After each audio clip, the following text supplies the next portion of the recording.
All right. Good morning. I will call our September meeting of Central Oklahoma Transportation and Parking Authority to order. Do we have any citizens to be heard? Well, if you'd come up to the podium up front and state your name and address and... Thank you. I'm Valerie Lewis. My business address is 4232 North Santa Fe in Oklahoma City. And that is, what's the business? It's Cornerstone Counseling and Consulting. Okay. You want to tell us briefly what you do, just Yes. so we know? We provide mental health, substance abuse, behavioral health services to Oklahoma County residents. Okay. And your question for the trust? Yes. What I'm wanting to request that a transportation stop and pickup be placed on Santa Fe. We service quite a few clients. We probably have over 400 active clients. A large portion of them use the transportation to get to their appointments. And the closest stops and pickups are at, I think, about 38th and Lincoln and 50th and Lincoln. So they have quite a ways to walk to get to our offices. And so it's starting to kind of show itself in, we're dealing with people with mental health and substance abuse issues, and so it's a little bit more difficult for them making that trek, and especially when the weather starts changing. It's showing itself there too. And we also purchase quite a few of the unlimited bus passes so they're able to get to their services. So we usually spend at least about $1,000 a month on the bus passes to help them get there. So that's an aid, but if there could be some stop and pick up a little bit closer to Santa Fe, that would help out a great deal. Well, I think it's very difficult to change a bus route just to accommodate one business, but there's several businesses on Santa Fe. But Jason said they would take under advisement of trying to look at the feasibility of placing a base bus stop in the same 100 block as you are, so it would not be as far a walk from Lincoln. So, Jason, would the Cornerstone Counseling be considered a medical service where the customers could use is it Link or? Well, we have the Plus service, our paratransit Plus service. So depending on the individual, they could qualify. Each individual would have to qualify for the Plus service, and if they qualified, then absolutely they could use our reservation-based transportation service and be, picked up at Cornerstone. And we have a few that utilize the smaller van that'll come and pick up. The issue is that not all of them have the funds to pay the extra money for that transportation. Okay. We would be glad to have staff visit with you. Okay. We can look at the options, what might prevent us from serving your location directly, if there's a possibility to serve your location directly. But it is difficult to alter the route for that one location when we're trying to keep clock face headways system-wide and really protect the integrity of this new route realignment that we launched last May. But we definitely do want to get your input, and glad to be able to set up a meeting with staff, and at least you would know the options. This is either why or why we can't do it. Okay. all right. So you'll make contact with. Absolutely. We have your. I know we have your contact number Yes. on the sheet that you filled out. So yes, absolutely. We'll be in touch if that worked for you. All right. Thank you very much. All right. Thank you. Ma'am, before you go, I just want to say thank you so much for taking time out of your day to come up here and speak to us on behalf of your clients.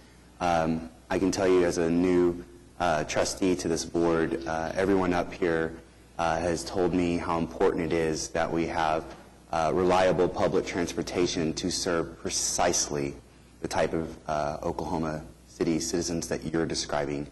We all know the research Unfortunately, people who live in poverty, people with mental health service illnesses, these are often the forgotten people in our cities all across the country.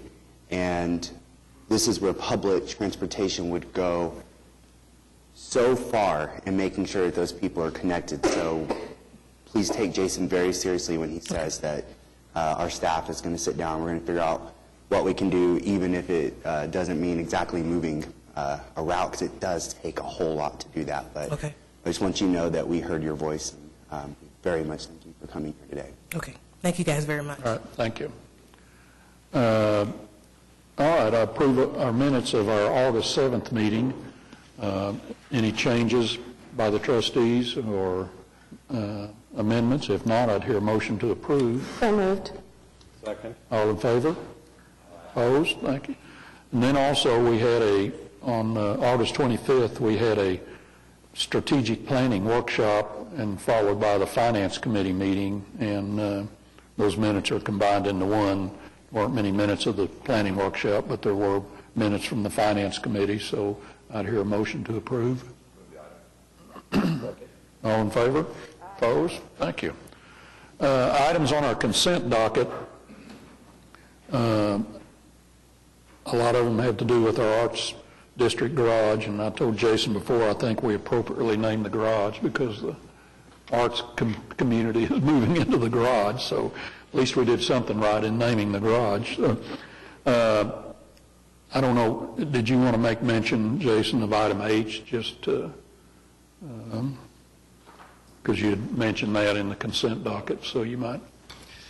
Yeah, just make a note here that this is a restatement of the agreement that we have with Tyler Outdoor Advertising that was approved by the trust on February 14th, 2014. And what this restatement of the agreement does is it includes a provision for a minimum amount of advertising revenue. So as you'll recall, the previous, or the agreement that was approved in February of 14 allowed for a sharing of advertising revenue, where Cotpa would receive 10% of the net advertising revenue from the benches and shelters that were owned by Tyler. And so what this agreement does is it renews the agreement for 10 years, which is what the previous one was, and then also, again, puts a base minimum amount of $6,000 a month of revenue. Obviously, if the net revenue is more than that, we'll receive more, but it just puts that baseline in there. What has our current revenue been?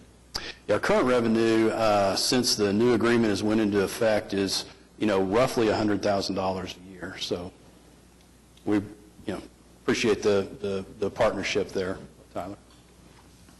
All right. Any other items on the consent docket any of the trustees would like a discussion on? If not, I'd have a motion to approve our consent docket. All in favor? Opposed? Thank you. Items for individual consideration. The first is the final acceptance of a contract for the structural repairs of the Sheraton Walker Garage and place a maintenance bond into effect. Jason, you want to make just a brief comment on that, or is there? Sure. As you'll recall, this project basically involved a lot of concrete rehab to the parking decks. About a year ago or more this time, the Sheraton Walker parking garage had many areas where the concrete was broke away from the rebar. There was exposed rebar. So ResTech ended up making all of those repairs, in addition to some waterproofing at the entrances and exits and some stairwell rehabilitation. And so the project is complete. Triad performed the inspection for us, and so with approval of this item, we'll be able to place the maintenance bonds into effect. Okay. Do I have a motion to approve item A? So moved. Second? Second. All right, thank you. All in favor? Yeah. Opposed? Thank you. Item B is consideration of approval of change order 2 to the contract for tenant improvements on the Art District retail space. Yeah, this item is our second change order for Phase 1 of the retail build-out. Phase 1, as you'll recall, is the employee medical center, the conference area, the coffee shop, and so forth. It's the current construction that is ongoing. The change order is $7,306 in total, or 0.36% of the original contract amount, and it addresses two items. One is an additional moisture barrier in the area of the employee medical center. It allowed us to be able to lay the flooring much quicker than had we had to wait on humidity conditions to be ideal. And then the second is an item really requested by the fire marshal, and that is an additional fire barrier between the Arts District parking garage and the 100 North Walker building. As you'll recall, those buildings basically are right up next to each other with egress between the buildings. And so the fire barrier will basically provide the fire protection on the Arts District side of the building, but allow people from the 100 North Walker building to exit as well in case of an emergency. All right. No questions. Do I have a motion to approve item B? Second. All in favor? Opposed? Thank you. Item C is adoption of a resolution to participate with MAPS 3 sidewalk improvements to provide for concrete bus bench pads where the MAPS 3 sidewalks have the same alignment as our bus routes. And I think we're kind of excited about this project. It's very beneficial to Cotpa. So yeah, this is a really neat project. We appreciate the opportunity to work in cooperation with the MAPS office. And so that's exactly what we've done is we've sat down with MAPS, and as they look at phase 3 of the sidewalk construction project, we have identified areas where new sidewalks will be constructed that are along the alignments of our existing bus routes. And so anywhere there's a new sidewalk being constructed, we have, again, worked with MAPS and their engineering team to design concrete pads to go along with those sidewalks. And that does two things. First, it obviously makes the stop much more visually appealing, easier to maintain with a concrete pad, but the bench is level, and most importantly, it creates ADA accessibility. So we're, again, excited to be able to work with MAPS on this. And there's a lot of efficiencies that are created doing it this way, too, in terms of cost savings. We're actually going to be adding concrete pads at 17 different locations along the various routes that are listed in the memo, and the total cost is about $13,000. So again, some pretty good cost efficiencies there, just in terms of not having to mobilize twice and those kinds of things. So appreciate the work the MAPS office has done to help us out with that. all right. Thank you. Any questions? If not, do I hear a motion to approve item C? All in favor? Opposed? Thank you.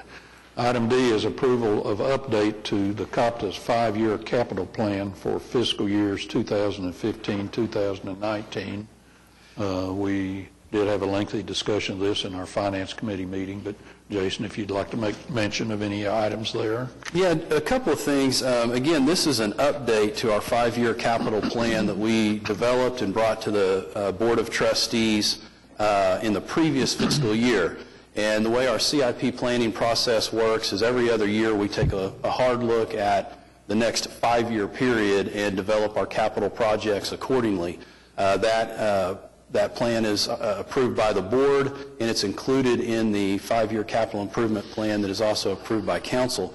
But what we did this year is we updated that 5-year capital plan for current capital projects that we anticipate completing in FY16, primarily for an information item for the trustees, because a couple of projects, the timeline has changed. There's additional projects that we've included that maybe weren't contemplated back in 2014 when we developed the plan. So as far as significant changes go, I would mention that the FY16 capital improvement plan has been updated to reflect the purchase of 6 new CNG buses for a cost of roughly $2.7 million. We also added the cost of a CNG fueling station into our capital plan at $2.5 million. and we increased the parking capital expenditures for the retail build-out. And again, in 2014, when we were developing the capital plan, we were still a long ways off from the retail build-out. So we feel like we have the plan updated for that as well. And that is pretty much a summary of the major changes. All right, thank you. Any questions? If not, do I hear a motion to approve item D? All in favor? Opposed? Thank you. Last item is consideration and adoption of a resolution authorizing travel expenses of a peer streetcar agency's visit to Oklahoma City. Yes, we feel like this is a critical item for the successful launch of the streetcar operation. And what we've done is we've organized a peer review process. So we've been in communication with Tucson, Seattle, and Little Rock, and they have agreed to assist us, again, in our peer review. We've actually worked with them prior to this as we were kind of developing notes and best practices for the 30% design of the storage and maintenance facility that was presented to the trust last month. So we're already working with this group. What we anticipate is as we get closer to the storage and maintenance facility coming online, getting closer to operations and implementing our operations plan, it's going to be very beneficial to have these peer agencies travel to Oklahoma City, look at the site, look at the route, have face-to-face meetings with the Jacobs team, MAPS, us. And so what this item here does is basically authorize those travel expenses to pay for the peer agency's travel here. All right, good. I think it's a good idea and be beneficial to us. So, all right, there a motion to approve item E. All in favor? Opposed? Thank you. Next item is consideration of ratification of payroll and vendor claims. Unless any of the trustees have a question on any of those, I would have a motion to ratify. All in favor? Opposed? Thank you. Received financial systems report. Jason said he'd make a brief mention since we're only a month in on the schedule of revenues and expenditures, and then a little better explanation of the interim financial. So. Yes, sir. We actually have several reports in the financial report section. We have the first month of this fiscal year, July budget to actuals. We have the interim financial, and then we have the interim pension statement. So we'll talk about each of those briefly. I'm going to start on page 2 of the budget to actual that we look at each month. And again, just looking at 1 month worth of expenditures and revenues on the transportation side of our operations, we started the year slightly above projections on revenues. We're at about 102.7% of what our projected revenues were. Most of that, in fact, all of that is attributable to an increase in revenue collected from fares. On the operating expenditures, we're actually under budget. Again, this is just through 1 month of the fiscal year, but we're at about 64% of our anticipated budget. I will say, having recently reviewed some of the expenditures that are going through our maintenance division as we restock parts and make some substantial repairs to a few of the buses, that we're going to see that number go up. It's already going up. But again, 1 month through the year, we're at 64% on our expenditures.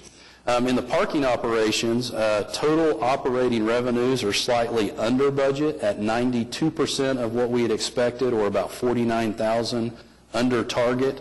As you'll recall, last year we actually started the year a little bit under target and caught up throughout the year. Hopefully we'll have a very similar situation this year as well. We do know that variance can be explained basically by the timing of payments, particularly related to 3 accounts, and we know we have since collected on one of those accounts. So we expect that number to improve next month.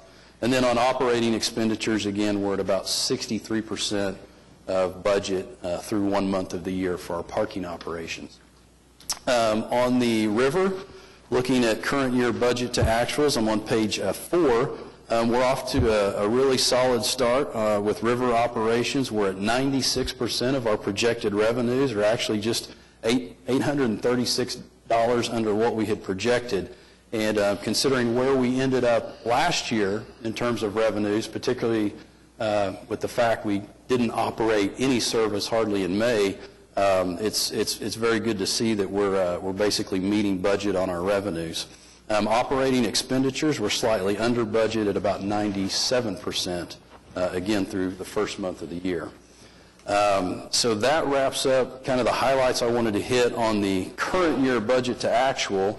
And then if you'll flip through your packet, that budget to actual report will end on a page 12. And then the very next report you have, the title page looks very similar to the budget to actual, but at the bottom it'll say interim financial for June 30th, 2015. And I think I'd like to take a similar approach to the interim as we do at the budget to actual and kind of look at it division by division. So we'll look at our transportation, our river operations, and our parking operations. On page 8 of the interim financial, you'll find the transportation division report. And I'll point out a couple of differences in the interim versus the budget to actual that might be useful to the trustees.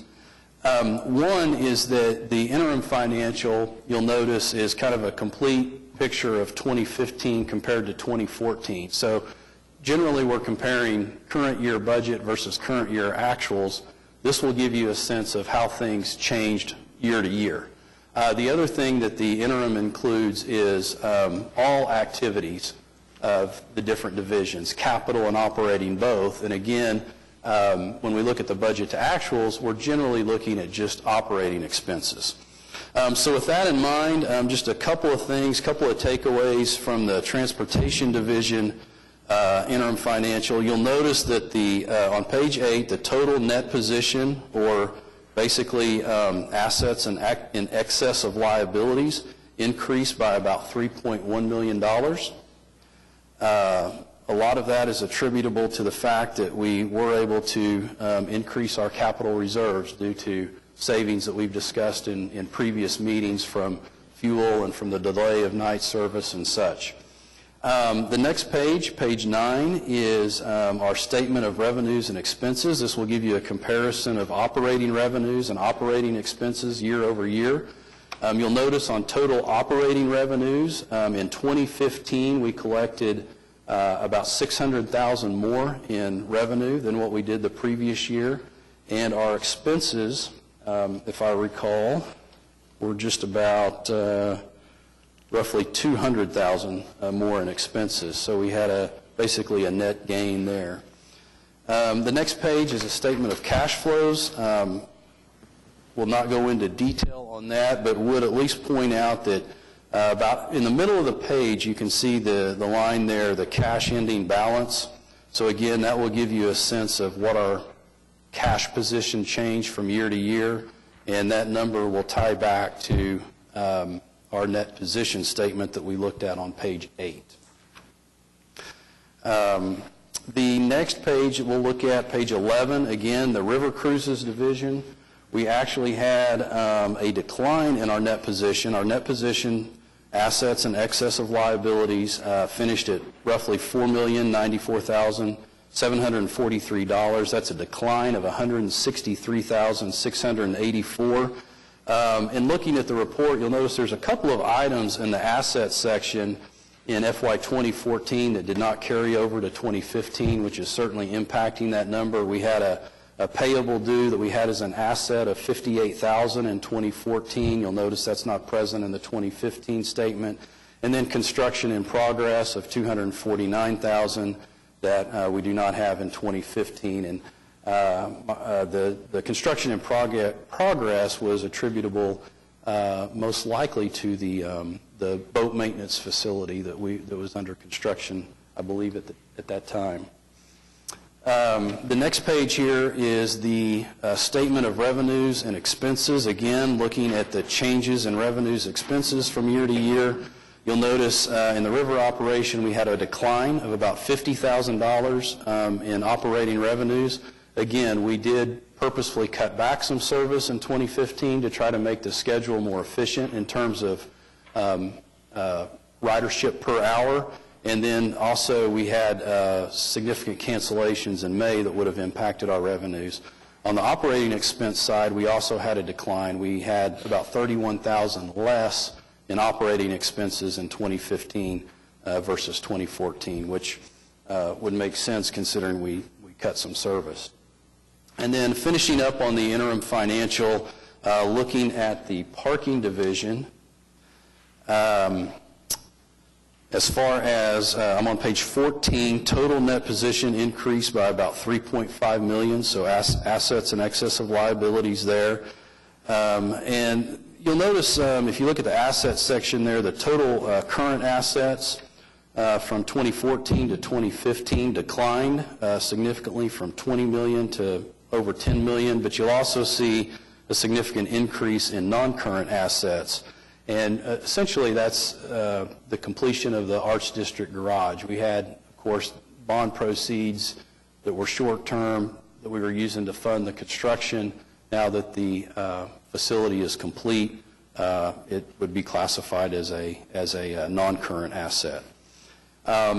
In terms of operating revenues and operating expenses, comparison year to year, total operating revenues on the parking side of our operations increased by $1.4 million in 2015 when we compare back to 2014. The Arts District Garage was certainly a big driver for that increase. At the same time, our total operating expenses, even bringing the additional garage online, increased about $400,000. So again, a net gain there in terms of revenues versus expenses. So that is kind of the highlights that I had to point out on the interim. I'll be glad to answer any questions, and then just a few things to mention on the pension statement. Any questions of Jason? Okay. Might do the pension, then we can approve them all at once. Yes. Trying to get to my note here. On the pension statement, I'm trying to look here.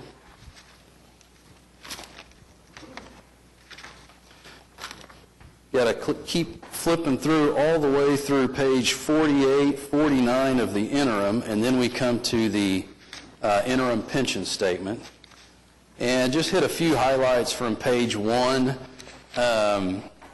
In terms of our net position on June 30th, we finished the year at $11,524,113. That's an increase of just over $200,000 for the year. Our funded ratio, as we've reported in the past, based on the accrued liability on July 1st of 2014, is 73.1%. And we are in the process of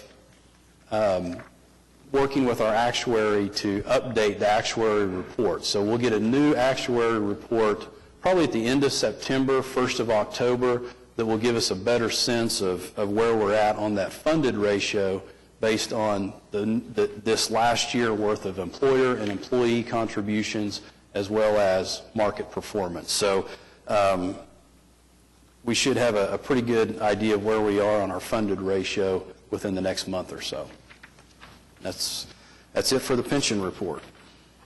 You might just, for our newest trustee, refresh him on who's covered under this part of the pension. Sure. So the Central Oklahoma Transportation and Parking Authority has its own pension system. We have a pension committee that oversees that along with the trustees. The pension committee consists of different representatives from management as well as different representatives from our employees, the ATU union.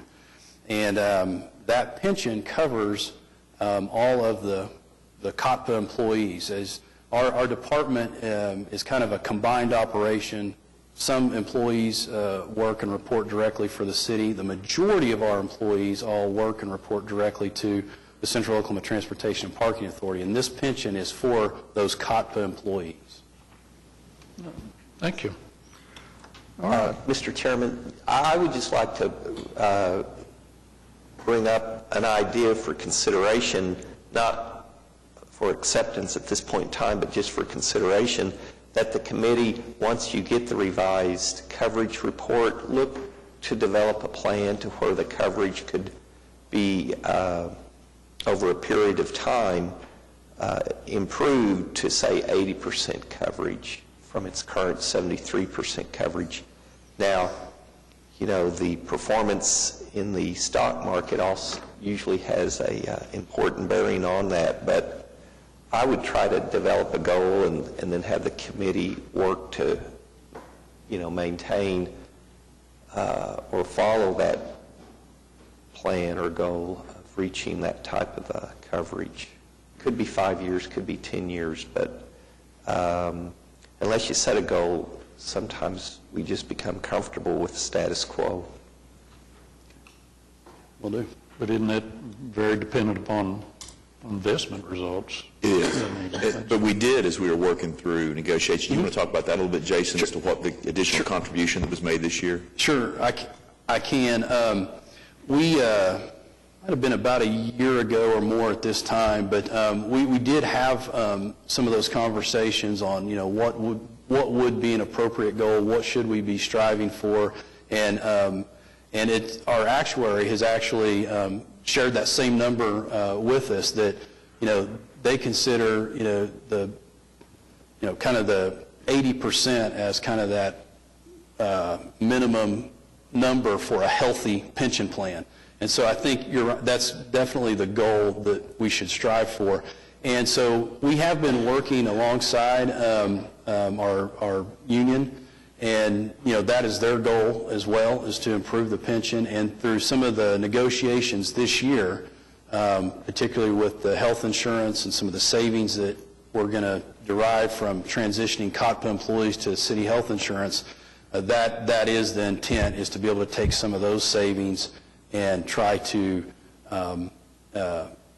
increase the amount in the pension to get that funding ratio up. But I will say, obviously, that's not the only answer. There's a lot of variables, but if we, Cotpa, have that savings to where we can add that to the existing plan, and then future cooperation between employer and employee, looking at contribution levels, and then, of course, market fluctuations play into that as well. But that, absolutely, that's our goal, and we're on track for that, I think. And just to point to, when I was in Craig's chair as the chairman of the pension committee, or on the pension committee as the finance director, our funding ratio was in the 59 to 60% range. So this has been a long-term goal of ours to get that ratio up. And I think we're making some good progress towards that. You know, considering we, you know, a few years ago improved the pension plan, which requires more funding, certainly. But, all right. No other questions, and I'd have a motion to receive our financial reports.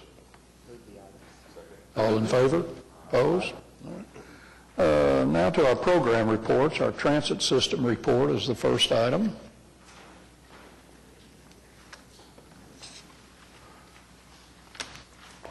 Morning. Mr. Chairman, trustees, good morning. Thanks a lot for having us. I'd like to touch on 4 topics related to the July 2015 transit report: safety, ridership, on-time performance, and our report card, our performance with relation to our benchmarks and LFR. I'm embarrassed to report that we caused 6 preventable accidents during the month of July, which brings our 3-month rolling average to 3.3 preventable accidents per month. We're taking this very, very seriously. Jason, I, the security officer, others have developed or refined our plan that we are going to roll out to all of our troops during this month's quarterly safety meeting. The new plan will include a daily safety message and meetings with every employee in the shop and the operators, with a consistent, relevant, standardized message for the day. We'll meet with every employee. We will tour the facilities at each shift with an hourly employee and one of our supervisors. One, to look for potential hazards. Second, to drive the safety message home as we encounter employees. We will, a minimum 2 times a day, announce the safety message and discuss it over our every bus radio. And we will improve. We had 1 non-preventable accident for the month. Okay. If you would, take a look at the slide. We'll go into ridership. You'll see that since it's the first of the year, first of our fiscal year, we have a line, but we only have a dot to represent 2015. And as you'll see, our ridership, daily ridership, is 11,400 compared to 10,529, which is an 8.27% improvement. Downtown Discovery, Monday through Friday ridership was 274 passengers compared to 247 the previous July, which is up 10.9%. The average Saturday ridership was down 3.4% this month, or July, compared to 2014. Part of that is that we had 3, it was an odd month, we had 3 Saturdays rather than 4 because of the 4th of July. Downtown Discovery ridership was up 14.8% year over year. Our link service was 4% lower than July 2014. Our new night service, if you take a look at the next slide, was down from 196 passengers per night to 181, which is a decrease of 7.6%. We're still on a good course there. That 196 was quite the improvement. It was 39% from the previous month, and we continue to add riders. Our on-time performance, and it's odd to look at that little dot compared to the line, but was 68.17%, which is a 12.56% improvement from the previous year, and it is down 0.9% from the previous month.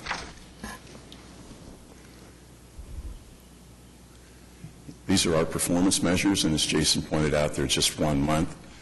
But I'll tell you just as a quick aside, we're involving everyone. We've had 3 mini retreats this week alone that average over an hour and a half, which include hourly employees, frontline staff, where they review what our issues are and what our goals are, and we're going to be changing some goals to make them more realistic within the different business units, and then we'll all get together at the end for a division-wide retreat that will include those people and Jason and myself and a lot of other people, and we're going to modify some things. One thing we're not going to modify is the optimistic 75% on-time performance. We came close to it once. We will get to it. But when we look at our performance year to date, we see that we got 95% of our passengers per service hour, and as Trustee Freeman pointed out, it was we jumped it by 0.50, which is significant. We ended the year at 18.08, so it's a bit optimistic, particularly with the planned added service later in the year. Our number of passengers, we're at 99%. We are at 91% for our on-time bus arrivals, and et cetera, et cetera. The bad one, of course, is the number of vehicle accidents per 100,000 miles. We're 27% above where we are going to be. The on-time bus arrivals, what's the variance there for if they were actually on time, or were they 5 minutes late, 2 minutes late? I mean, what's your variable there to make it say, well, we weren't on time? That's a great question. It's 1 minute before. We don't want to leave anybody ever, and it's 5 minutes after. In terms of if the on time were 9 o'clock, it would be 8:59 to 9:05, and we're considered on time. And there are a couple things that we're working out in the reporting system itself that, we're not going to hide behind that, but there's 1.21% that I've identified that we can pick up when we report better. But that's not that's not going to stall our efforts. This is very difficult. Now, I just don't want to say it's difficult. There are the construction and the railroad things. We have to be very creative, and we're getting more and more creative where if the railroad track stalls us by 10 minutes, we send people from the transit center, road supervisors in vans, and they run up by 9th and Robinson and those places and collect those people that would have missed the bus or would have missed their connecting bus. So we have to be very responsive to that. We're tuning that up. And there's some other things in play there also. I'd like to point out one great example of the benefits of including our hourly employees in the plans that we make. A driver came to my office last week and said, hey, I saw some visitors that had to walk to the end of the parking lot in the hot sun after they met with you. And, why don't we give up a couple of our prime spots and turn them into visitor parking, which is fantastic. Of course, we're going to do that. But that is literally our hourly people saying, why don't you inconvenience us so that our passengers, our visitors, could be more convenienced? I just loved it. Gave the guy a candy bar immediately. That's the end of my part. Are there any questions that I can answer? Is the 75% on time, is that you've met it one time in the last 12 months. Is that a realistic goal, or? Well, it is if we do things properly, and we'll get closer to it.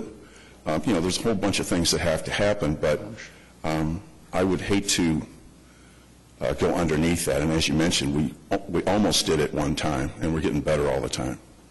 So thank you for asking. But yeah, 75% is something that we're going to reach that, and then we'll go a few bits, a bit higher than that when we do some things. New equipment's really going to help too, as Jason might want me to add. One of the other things to consider on that goal is, we didn't just, pull that out of the air as well, let's just try for this. And I'm not insinuating anybody thinks we did that. But we did do a little bit of research, and we spent some time with Nelson Nygaard, the consultants that helped us with the transit system analysis, and posed some questions to that. And it's really challenging trying to, do a comparison, because all transit agencies don't necessarily measure on-time performance the same. Not every transit agency has the AVL technology that we do, but at least based on discussions with him and after explaining how we are actually collecting this on-time performance data and trying to measure the exact customer experience that our customers realize at every stop, he suggested a 75 to 85% range, with 85% being like really good. And so that's why we kind of came up with that baseline or that benchmark of 75%. And we do feel confident. We do realize it's a stretch goal, but we want to deliver a high level of performance and reliability. And so at this point, we've decided to keep that 75% out there. Well, that's fine, because it is a goal, and you've got to have the goal out there for people to get to it. Yep. Any other questions? I just wanted to say that as far as that goal goes, I think it's really important as we move forward and try to attract more choice riders, that the people recognize that it's important, that reliability is very important to us as an organization. Because I think that, if you are choosing to ride the bus for whatever purpose, it's really important to you that you get somewhere on time. It's the difference probably between whether you decide to take your own car or use the bus. So I think that it's an important goal. I hope that our maintenance people too recognize that the miles between road calls contributes also. If we go more miles without that in the field maintenance kind of issue coming up, that contributes to the reliability too, and that they recognize the importance of their role in the customer experience. Of course, in defense of that is our fleet is kind of aging. Right. We're going to be fortunate to replace, and get the newer equipment. Right. That's right. And I do think our maintenance department does realize that. I think probably the retreats that Kevin mentioned that we had this week, if nothing else, drove that point home, bringing some of the hourly maintenance employees in to talk about those very things. You're exactly right, by the way, in terms of there are things that we can do to get to 75%. In my mind, we'll be able to bust through that barrier because we have 18 buses that are beyond their life cycle, and the 13th to the 14th year is 6 times more disruptive than the first to the second year with regards to the buses themselves. But our people are really, every night they work all night long getting those buses ready, and every hour a new bus comes up. This morning we had, I think, one more bus than we needed, but we have not missed service because of buses. Well, the trustees, most of us have taken a tour of the maintenance facility, and it is an impressive operation. Yeah, my hat's off to those guys. They work all except for what they work. They're closed for 9 hours or something every week. Okay. All right. Any other questions? Kevin, thank you. Thank you all. I don't know if we have a report on the long-range plan. We may not, or do we? Larry's I got think Larry has a few things. few items to say. Sure, I'll be very brief. Kind of hard to top the information about what's going on in the field. Hey, really, the strategic planning retreat that you all had, very helpful in terms of setting a lot of great priorities for mid and long-range planning, so that's great. I'm only going to talk about 3 things kind of briefly, and one's just a little bit about bus stops, a little bit about streetcar, and a little bit about the status of this Northwest Multimodal Corridor planning. In terms of bus stops, one of the things that we're also trying to address are basically these older bus shelters, ones that have been in the field for, let's say, 25 or 30 years, but they really don't have sidewalks to them or nearby accessible ramps.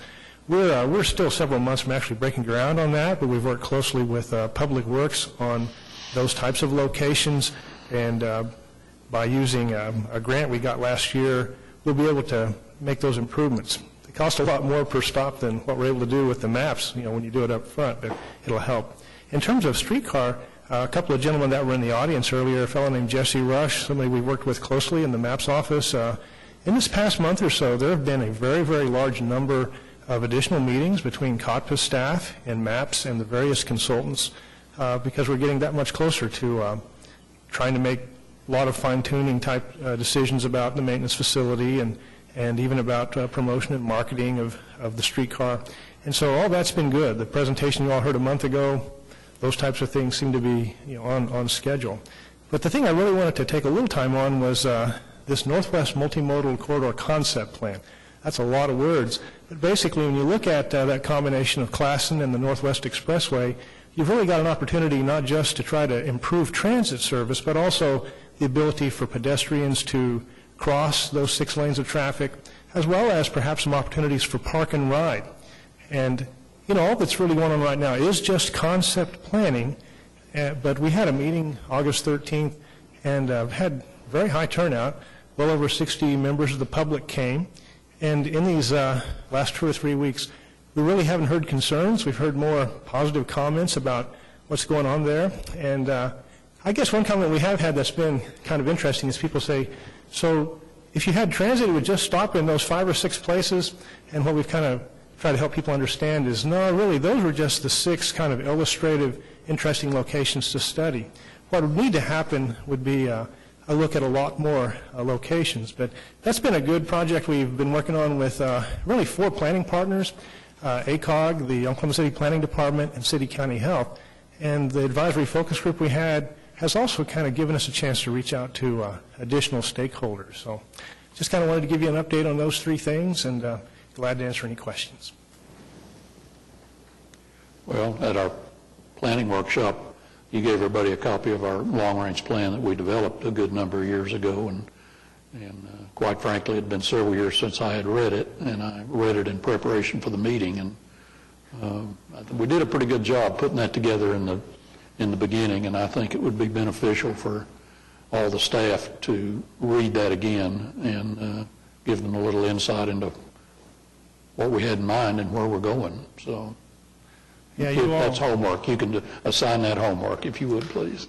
Okay, yeah, we can certainly work with Jason and arrange that. You all did some really good work back, gosh, almost 14, 15 years ago on things that seemed like pretty big reaches back then, but a lot of it has came to pass because so many departments have just been able to take it on, and funding and other opportunities became available. So it's good. All right. Larry, thank you. Larry, I do have one comment about something that you said about the Northwest Corridor Plan. I am concerned about the idea of adding more stops. I do think that it's important for us to balance expectations that more stops is less rapid. And so if you want rapid transportation from the Northwest Corridor into the downtown area, you're certainly talking about limiting the number of stops and using other transit alternatives to get people to that more rapid piece. That doesn't mean we can't stop using traditional bus service, but I do think that it's important to manage that expectation. If you think you're going to be able to get on the bus every quarter mile, let's say, between here and Northwest Expressway and Sarah Road, it's going to be pretty tough for you to get downtown in anything that resembles rapid period of time. That's very true, that, you know, this type of a service would not be able to stop as frequently as our current buses do. And on a highway like Northwest Expressway, you know, you really can't stop on those 6 lanes anyway. You know, that's part of the purpose for trying to do this conceptual planning, is to get a lot of people thinking about, well, how would you stop a bus in 6 lanes of high-speed traffic? And along a stretch like that, you know, I think what we and our partners are finding is, yeah, you might be lucky to have, you know, 2 stops per mile, you know, maybe not even that many sometimes.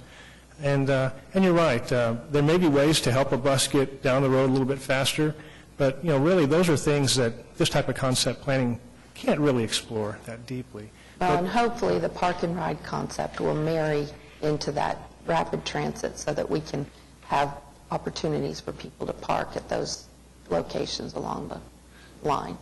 Absolutely. And again, conceptual planning, the idea is that, you know, this is a long ways from really going anywhere, you know, trying to not get people thinking that somehow this is going to happen anytime soon, because there's a lot of steps between now and that, and obviously a good part of that has to do with funding. So it's all, you know, very preliminary right now. Larry, when is the concept plan going to be completed? This was the community phase of it. What are the next steps, and when will it be reported? Report this fall, okay? There's going to be some additional opportunities to present it to groups and get a little bit more input. We're also waiting on the, because it was part of this, the 5 cities in the country that did the health beta test for corridor planning. We're waiting on some results from the U.S. DOT's consultant. And so, you know, this fall, it'd be great to say October, some type of a report would come out about it. You know, that's our aim. Larry, may I ask a couple of questions? And maybe it's would not be appropriate to be a part of rapid transit planning, but in regards to Northwest Highway, and I'm going to call it the uniqueness that it provides as far as the number of shopping centers that line Northwest Expressway. Currently, buses that may go on that road, they stay on the street at all time. Is there ever the possibility that they could pull into one of the large parking lots and receive passengers there in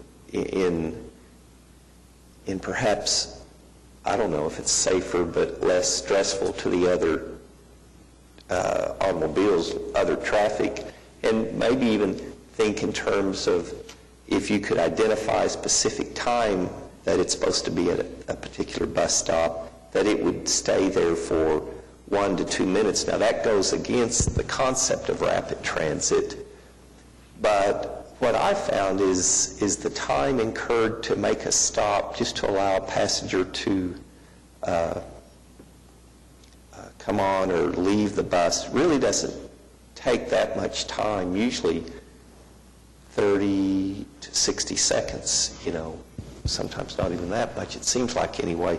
So any ideas along those lines is, can the bus go into shopping centers to load and unload passengers, and can we work to make an agreement with those shopping centers, because normally the parking spaces closest to the street are farthest from the stores, and you would hope that the shopping centers would not object to commuters, using their spaces that far away from the storefronts. There's probably some sketches we need to show you that are going to make all that a lot clearer than a word picture, but here's a real simple maybe way to look at it. You know, on the Northwest Expressway, a bus can't stop on any of those 6 existing lanes. You know, they're really going to have to be pulled off to the side, perhaps on a lane that is somehow connected with the traffic signal to make it safer for the bus to re-enter traffic, as a for instance, okay? And so going into a parking lot may not be really essential, because that would take a lot of time and require a lot of paving standards, like, you know, we've had some partners put in so our buses could turn around, you know. But you know, with that sort of thing, you know, little pull-off lanes where it's easy for the bus to get back in, and then close proximity to some peripheral parking spaces, maybe something like that works. One thing that's an interesting concept I'll just kind of mention is the idea of the 2-stage crossing. You know, it's a 6-lane street with a median, and these are just concepts. We kind of coach the OU students with the Institute for Quality Communities to give us some sketches, okay? And the idea is that maybe a pedestrian gets across the 3 lanes of traffic at signal 1, and they have to kind of wait there at the median a little bit before they get an additional signal to get across. Because, you know, all this would have to be done, when we say multimodal, very true, not just bicyclists and pedestrians getting across, but trying not to so impede motorists that also creates bottlenecks. But yeah, going into a parking lot, maybe so, but as much as you can keep the vehicle within the right-of-way, along the roadway, that would really be, that's what seems to work across the country, you know, really best. Okay, thank you. But we owe you really a better explanation and some graphics, that's for sure. Larry, I just wanted to say thanks again for, you know, being in these conceptual phases of this discussion. Some of the things that I've looked at, and you and I are going to be talking a little bit more closely because I wasn't able to make that community meeting. But I can tell you, when I was out knocking doors earlier this year in the Belle Isle neighborhoods around Northwest Expressway, so the people on the south side of the street, there at Villa, a good number of people living over there said, boy howdy, I wish we had a safe passage from this side of the street to the library. So while it is this, you know, rapid fire corridor that's there that gets people from, you know, here to, you know, council, at the same time there are neighborhoods on both sides, and they want something as simple as service to be able to get to their library, right? So I think as you all are thinking about how to make that corridor, you know, multimodal, whatever we're going to end up doing, I think we also need to be thinking about people crossing the street to something as basic as a library. And then also, I think Penn Square Mall, right? This is a wonderful opportunity. I think it might even dovetail into what Councilman Greenwell is saying, like making sure there's stops there so that people can, you know, get over into that mall. And I think that was something I didn't see from the early things I've seen from that, the conceptual art, and I was wondering if you might speak to that too. This gets that sort of dialogue going, that's for sure. We really didn't have the resources to look at how to make that connection at Penn Square Mall, but that obviously is one that would be a part of some future type of crossing. But again, bicyclists and pedestrians may want to get across there whether they really want to ride transit or not, and that's valuable too. But it's absolutely essential for our customers to be able to get across the 6 lanes if you want to serve them. But you know, this is probably the first time since the fixed guideway planning that we've tried to take that closer look and get people realizing the opportunity, yeah, but also the obstacles to doing this. So, you know, see what the next steps are. And Larry, regarding the Penn Square, I mean, we recognize in future studies that's something we'll definitely have to look at. We had representatives from Penn Square on our stakeholder group, right? Good. So we did. Thank you. Thank you, Larry. All right. Parking system report. Yes, sir. I will be brief on the parking system report. Essentially, looking at total operating revenue, comparing July of 15 to July of 14, you'll notice total operating revenue for July was $552,586, an increase of about $130,000 from the previous year. Our occupancy is now back in excess of 100%. We have asked Republic to begin selling some monthly spaces for us and making contacts with some folks we've had on our list now that the our Arts District garage is kind of filling in, and we know, what we have there to work with. The one thing I wanted to definitely make sure I provided an update about was the Santa Fe elevator garage, the elevator project at the Santa Fe garage. The new elevators that we installed in the South Tower are now operational. They passed the final inspection this week, and they are in operation. We have approached the contractor that's helping us with that project about taking the elevators in the North Tower down, basically one tower at a time, and that's really from a customer service perspective. That tower's obviously used a lot more than the one on the far end. We are working with them. There will be some additional expense associated with that. It will extend the time because they'll have to do each elevator independently. But we think from a customer service perspective, if we could keep 3 elevators now going instead of bringing us back down to 2 again, that's really the best option for us and our customers at this point. So just wanted to report out on that. Those are the future plans for the Santa Fe elevator project. All right, thank you. Marketing, Megan, I guess you're going to fill in today. All right. Good morning. Morning. I'm filling in for Michael. I have just a couple brief things that I want to go over, and then I want to show you a feature that Embark was just part of a fashion shoot for SO6. So pretty excited about that. But on to transit marketing news, we have our health fair has actually been scheduled. We moved it to a Friday this year, so it's going to be Friday, October 23rd. That's from 7 a.m. to 1 p.m., and it will be held at the Transit Center. I encourage you all to come out and join us and kind of see what all's going on. We'll have the City County Health Department there giving flu vaccines. Delta Dental will be there as well. They'll have their mobile Smiles unit out there, and they'll be doing dental screenings. And we've got lots of other participants that will be helping us to provide health resources to the public. We also have our last free fair day scheduled for this month, the 18th. So I encourage you guys to get out and ride the bus and say hello and thank everybody for continuing to support us. That's all I have. I'm going to show you guys the photos from the fashion shoot.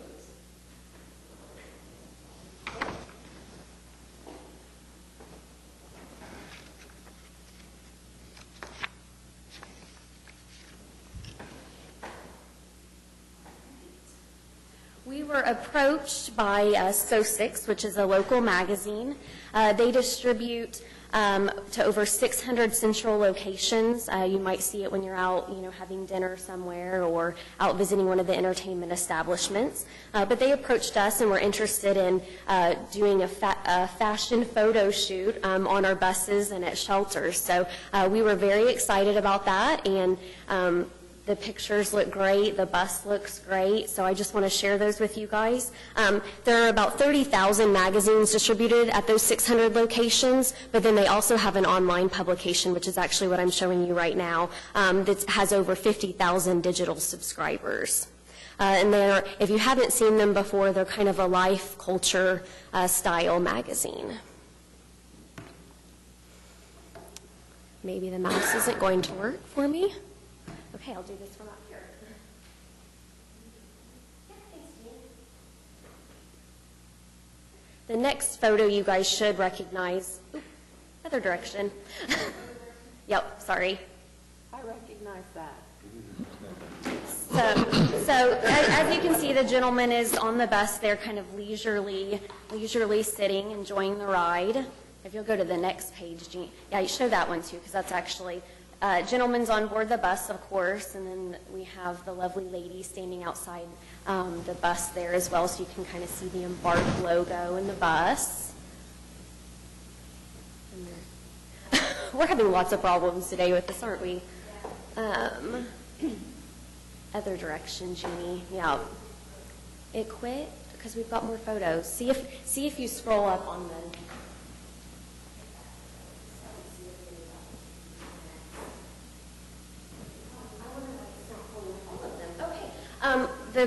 We have the girl on the bus, and there's actually another one where she's sitting at the transit center.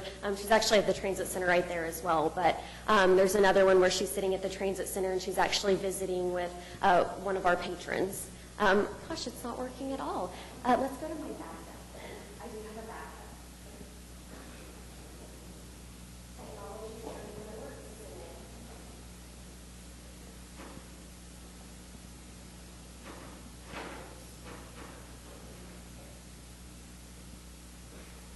Okay. In this photo here, the girl's actually sitting at one of our new bus stop shelters. It's over there off of Penn and Northwest Expressway over by the mall. And if you'll scroll to the next one, Jeannie, I think it's on board the bus. And there she is at the transit center actually talking with one of our patrons. And I think that's actually the last shot right there. So, and we get to feature the Embark bus again. So we're pretty excited about that. The publisher, I wanted to tell you why they actually selected Embark for this. They felt like it was a natural fit for their shoot because the bus is vital connection to life and culture in Oklahoma City.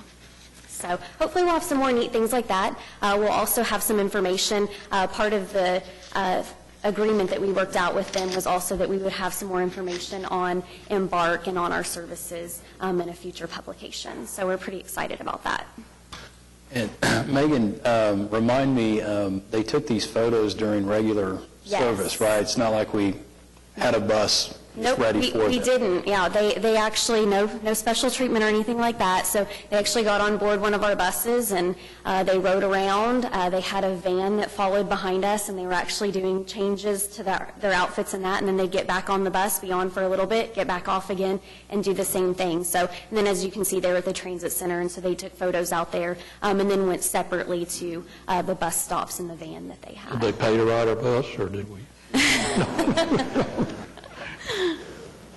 We copped them, okay. All right.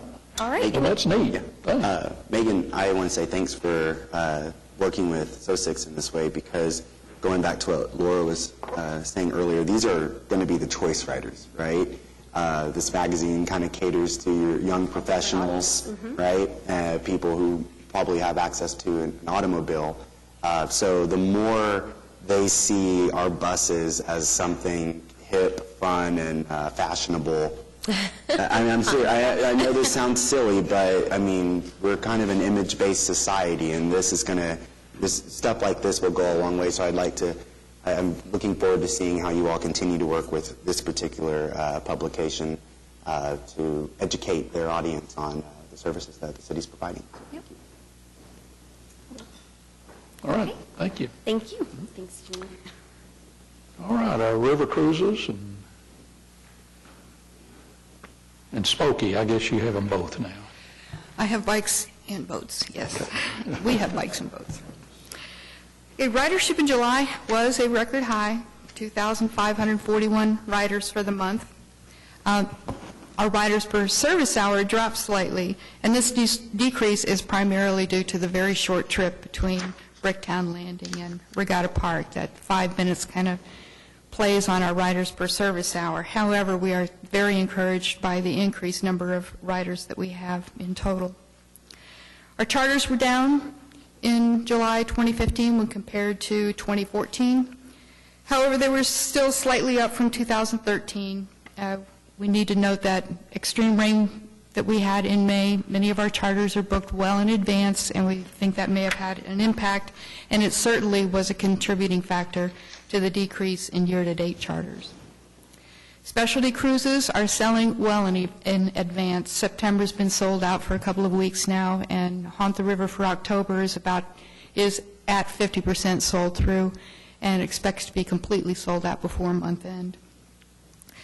The move of cocktail cruises from specialty cruises to evening ferry service has been a major contributor to our total ridership increase. It's also contributed to an increase in adult riders who, as you know, pay twice the fare of children and senior riders. So this should help us with our revenues in the coming fiscal year.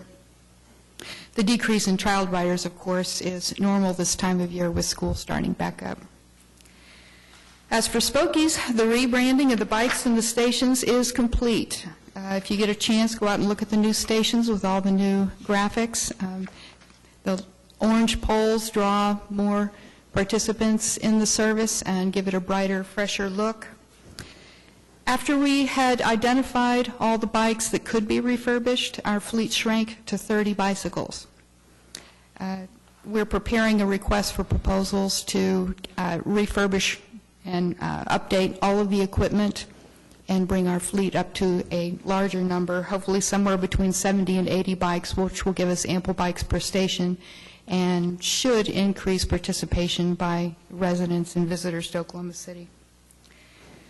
Spokies is helping to promote the bicycle and pedestrian safety through participation in the Planning Department's Watch for Me OKC initiative.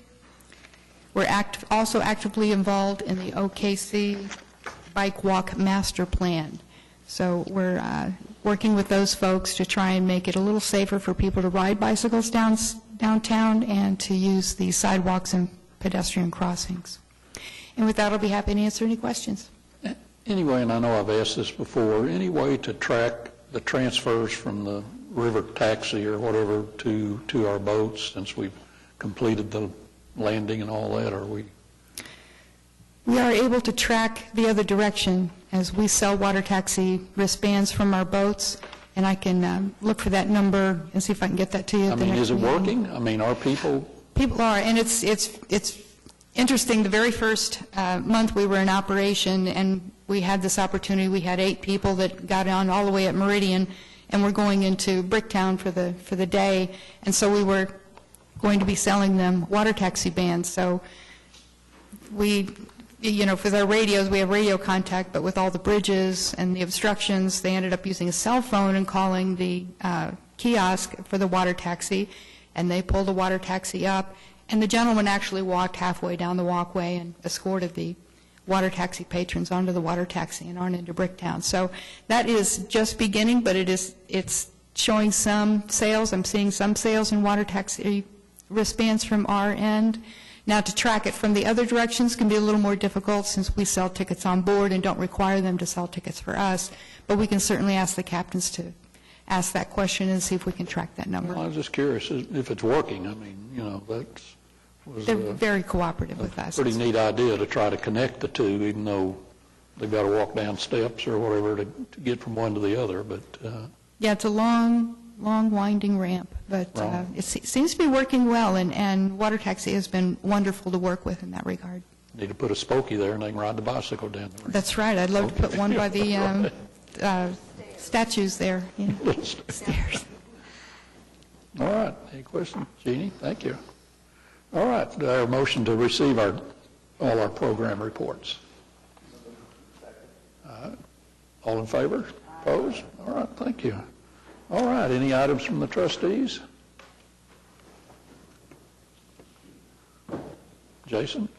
Don't break the tradition of your position in this fine organization by not having Since I have the opportunity, wanted to echo what Larry said and thank the participants we had at our community meeting for the Northwest Corridor Concept Plan, and of course put a plug in for upcoming community meetings. We do plan on having one more community meeting, be the end of September. We're still working on the dates and location. That information will be available on social media and our website, but I do encourage folks that are interested to make sure they attend that second community meeting. All right. Thank you. Then we're adjourned.